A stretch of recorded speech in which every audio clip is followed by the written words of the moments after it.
Stretching inland from the coast of equatorial West Africa lies Ghana, free and independent member of the Commonwealth of Nations. This is a glimpse of some of her people, their lives, and the problems they face in building their new nation today.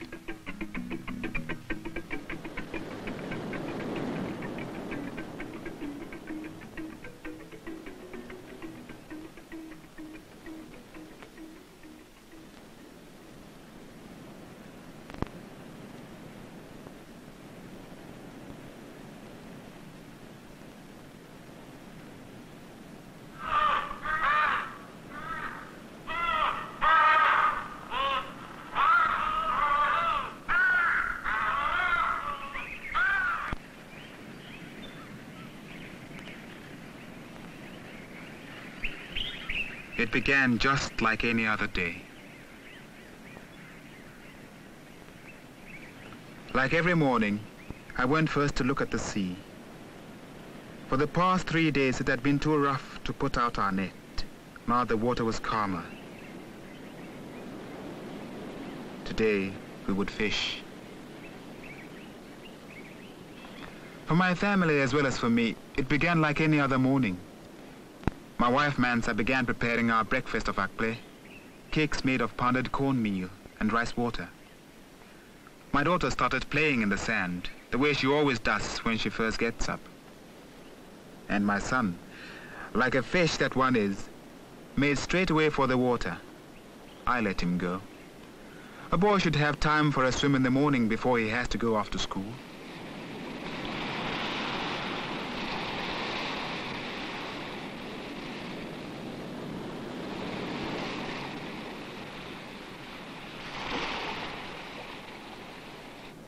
For my father too, this morning was no different from any other. But then my father would not consider changing his ways, even if the sky fell down into the sea. He was not a bad man, my father. He was capable of great love. But he hated to be caught showing it.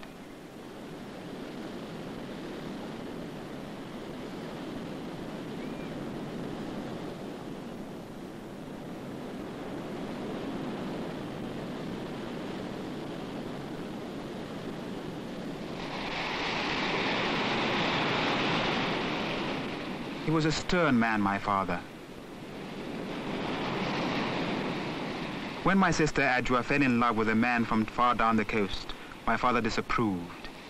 When Adjua married Kwame, my father swore he'd never speak to her again.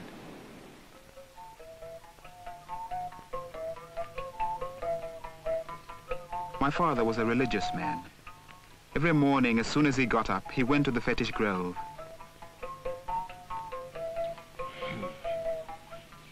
Oh, on va à terre. Ça fait que c'est là. Tu as fond là, ne, à briller là, au toger là, toger un blanc à quoi. Au dos katan à quoi que me sonne à ami.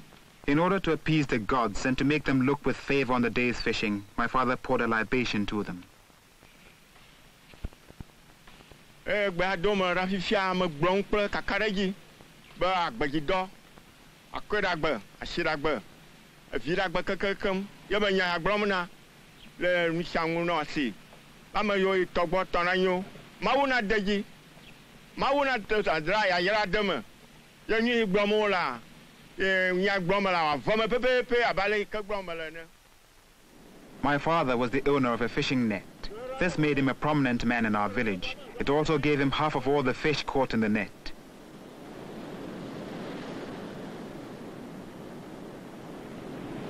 Kakarora wama. Rora wama taba. Dona me wama. Ko na be ya boda dona be wama. Dona be wama kakarora wama. The other half would be divided equally among the rest of us.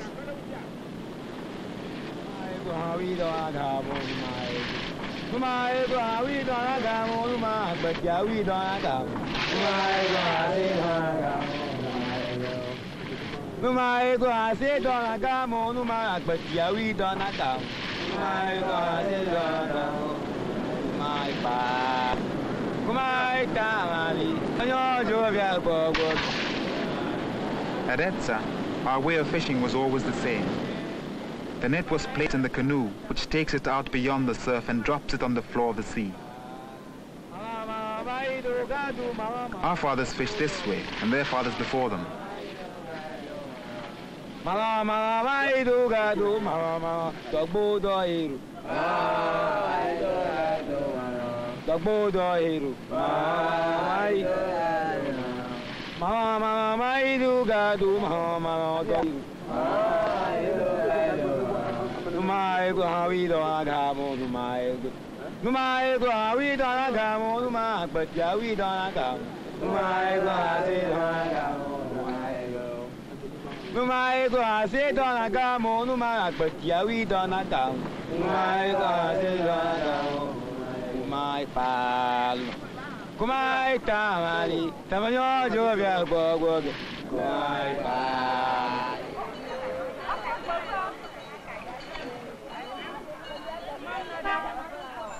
For my wife, the morning was only a little different.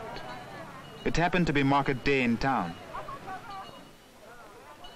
There was always great excitement on market days. Fishermen from across the lagoon came to sell what they had caught. People flocked into the town from miles away. The market is not only a place for buying and selling. It is a place where friends can meet and discuss other friends.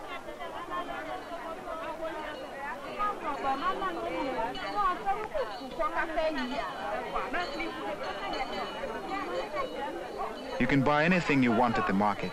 Chickens, goats, fish, tin goods, clothing, ornaments. Even the things some people need for mixing a love potion.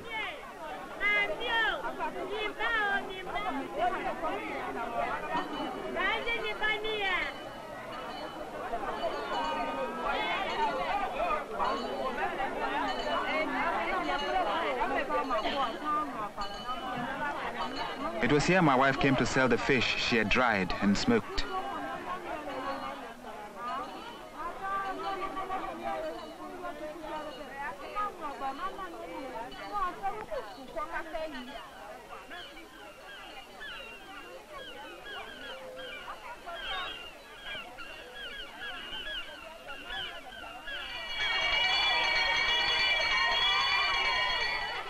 If the day was a little different for my wife, it was no different at all for my son.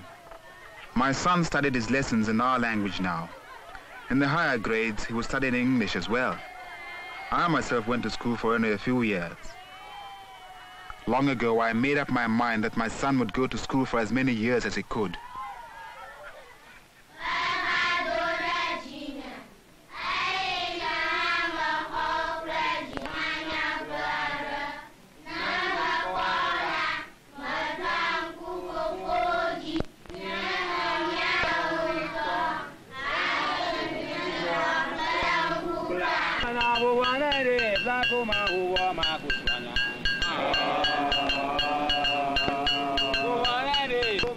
After the net had been began pulling it in.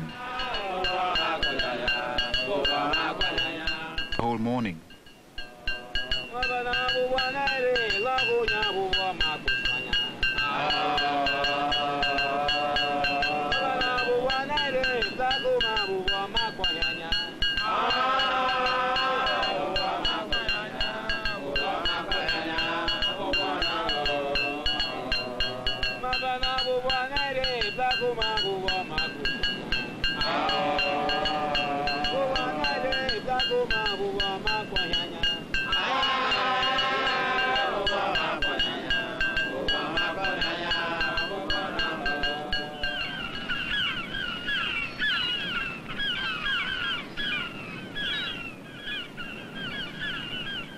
That morning, the catch was not very good.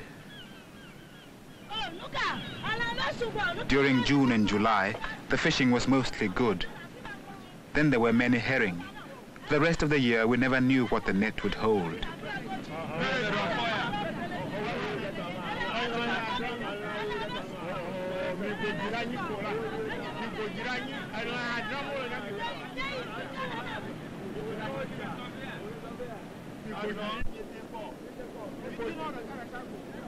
We did not complain. The next time we put out our net, maybe there would be more fish. It was always our hope.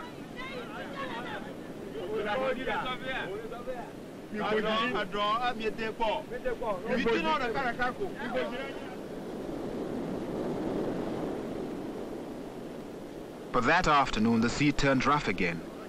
The chief fisherman sent word that this would be a good time to settle the dispute between my father and Sejuro, a man from the neighboring village.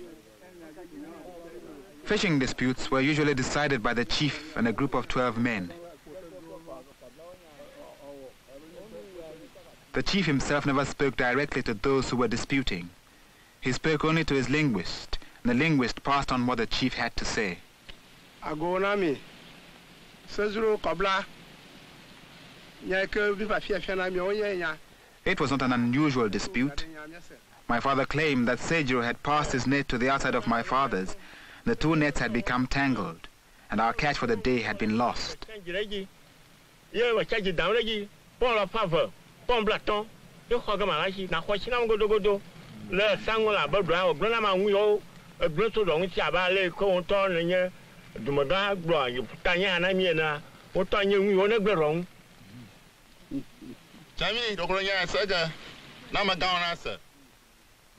Sejuro disagreed. He said he had not known my father's net was in the water at the time.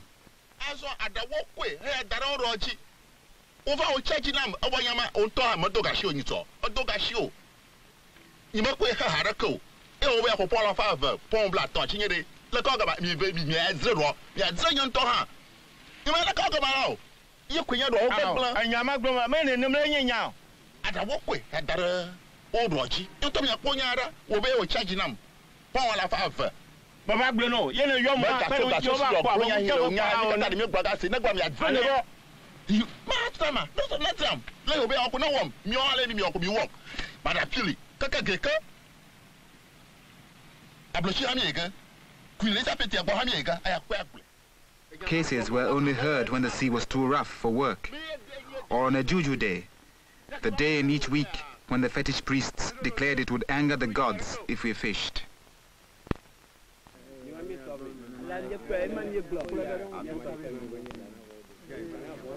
After both sides of the case had, the chief and the twin to make their decision, the two disputers did not come to blows.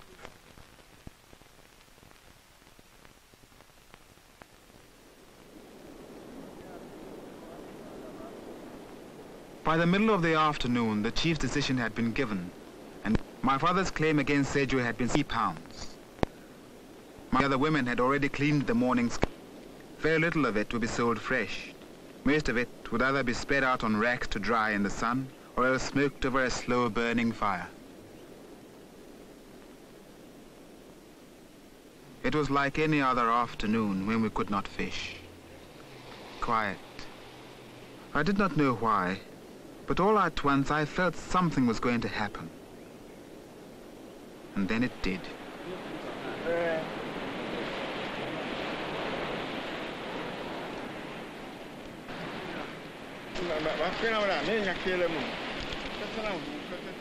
The telegram was from my brother-in-law Kwame.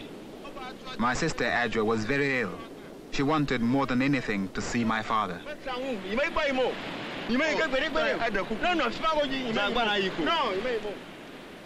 My father would have nothing to do with Adjo.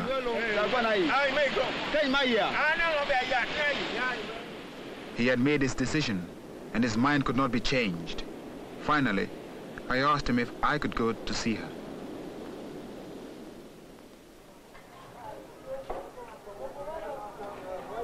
The next morning, I went into the town to begin my journey.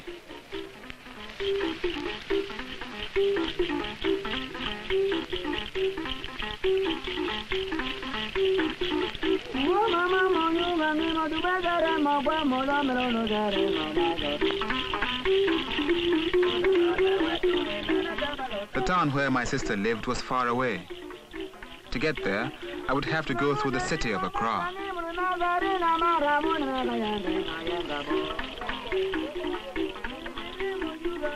Some of the road to Accra was good.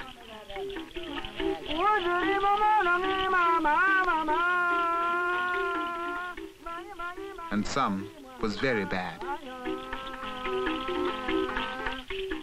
There were two ways to cross the Volta River, which runs between my town and Accra. One is by a bridge, built not long ago by the government. But that was many miles out of our way. This was the other method.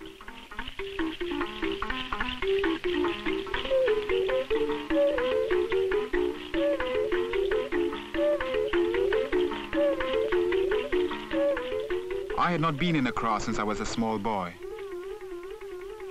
I could not get enough of looking.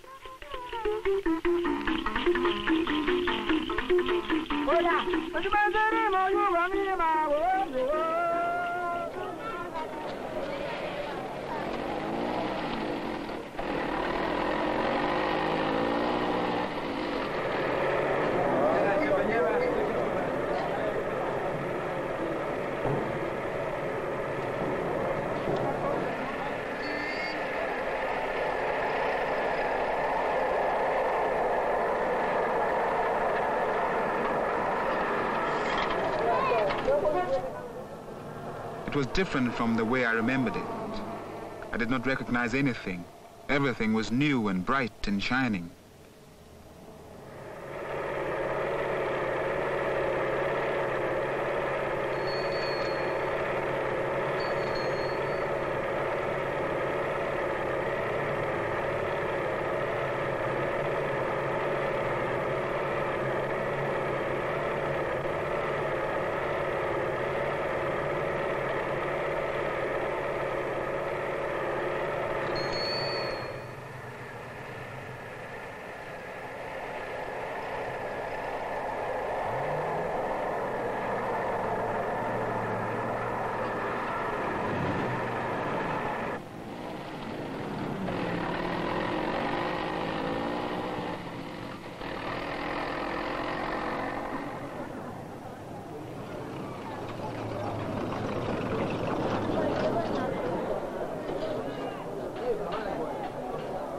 It was almost evening when I got to my sister's town.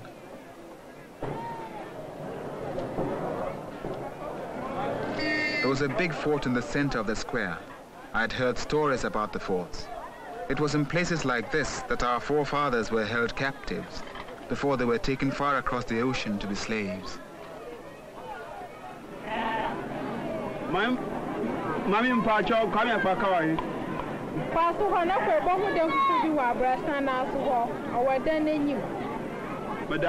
I walked in the direction of the beach.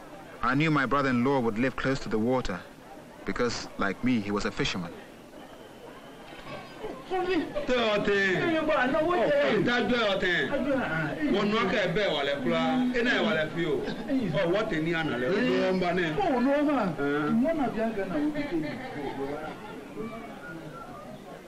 My sister was not as ill as I had feared. She had been very sick with fever. When Kwame sent the telegram, he had been sure she was going to die. But that morning, she had begun to get better. A doctor had come and given Ajwa some pills, and this was the reason for her getting better. I'm at school. Oh, Kofi ni na bone mi ehye. Oh, hey, Lele. Oh, yo. Nina tete anyeke lo ba ha mi. Wonalo. Ajwa was hungry for news of our village and wanted to talk, but Kwame was firm with her. He told her to sleep. Ajwa onye ehi kashi. Ona ntalo ye. Behi wale. Otalo lele. Ajwa behi wale kwa. Kofi. Oban wata adafu. He told me to come with him and we would have some beer. Ajwa mimbao. Yo. Miambao. Yo.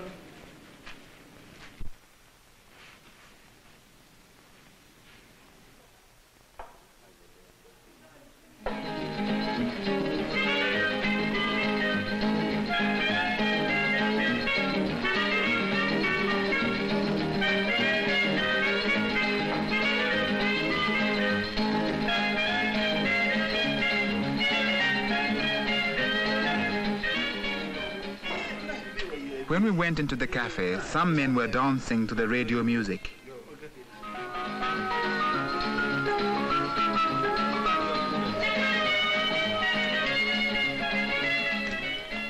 they were lorry drivers. In a way, I envied them, but not really. I didn't want to be a lorry driver. I was a fisherman. While we were drinking our beer, Kwame told me about the way he fished. He did not use a seining net as we did in our village. He went out on the ocean in a boat driven by a motor and fished for the choice big fish with lines. I did not believe him.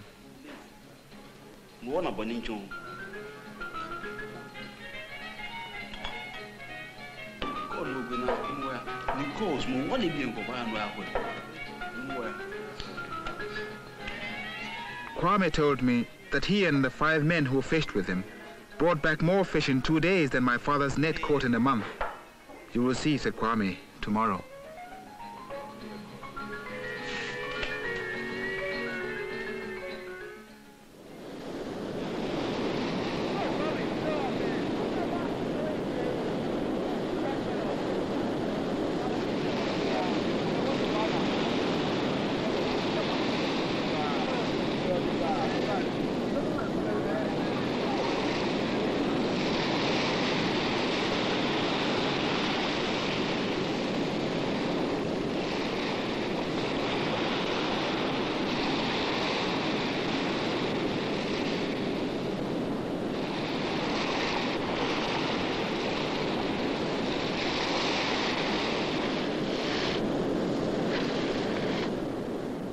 On the way out to Kwame's boat, I asked him if he were not a very rich man to own such a craft.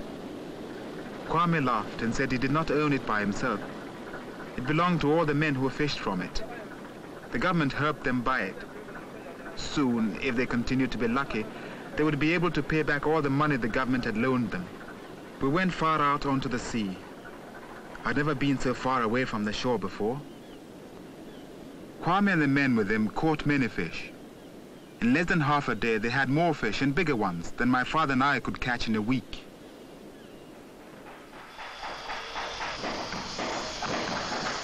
The next day, Kwame took me to the place where the boats are made. The man who took us around told us how in the past few years, our people have learned how to make boats for fishing, which are very good. The hulls are built of Iroko and Kusia woods, trees grown in our country, wood so hard that even the sea worms cannot eat into it.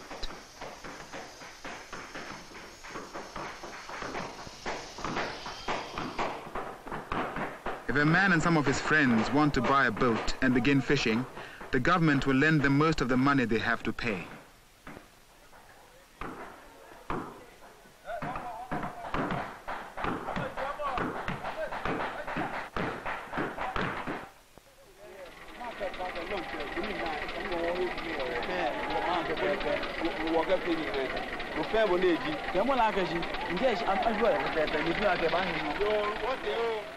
A week later, when my sister was almost entirely well, I left the town where she lived to go back to my village.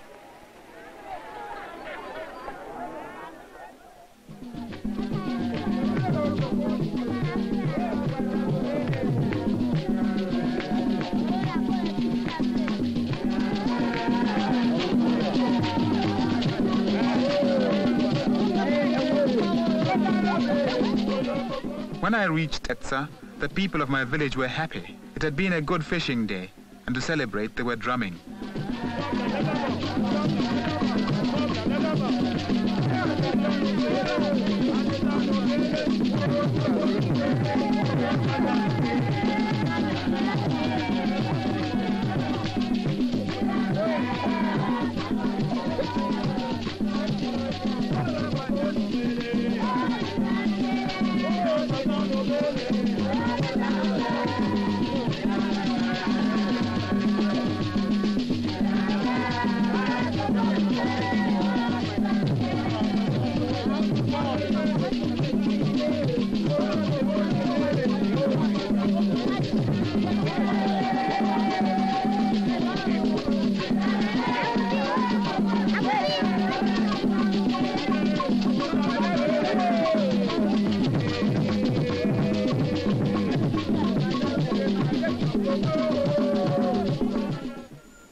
That evening, as we sat around the fire, My father was even more silent than usual. I wondered how I would say to him the thing I had to say.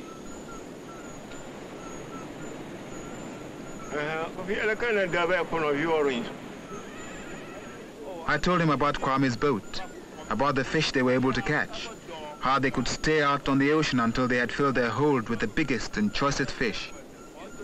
Then I asked my father what was in my mind. Why could we not have a boat like Kwame's?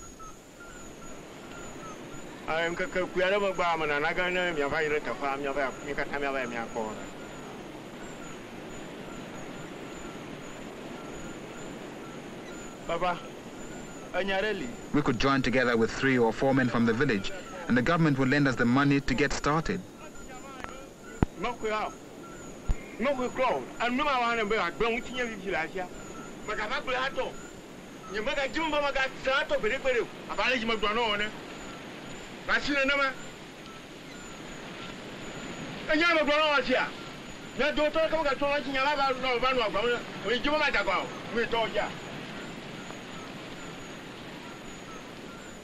Mansa was afraid because I had aroused my father's anger with the talk of the boat.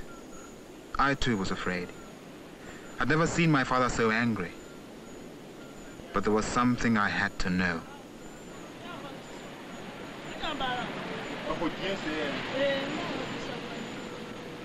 Now that I knew that Mansa believed in what I had said, in me, I was no longer afraid.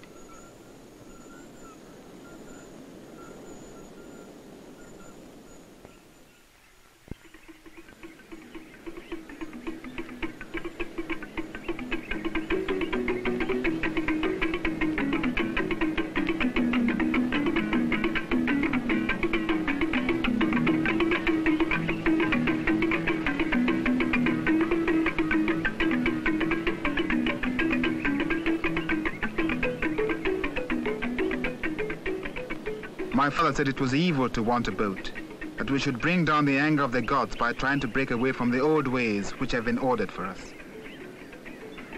Is it evil to want to do things better? Is it? Someday our boat will be anchored here.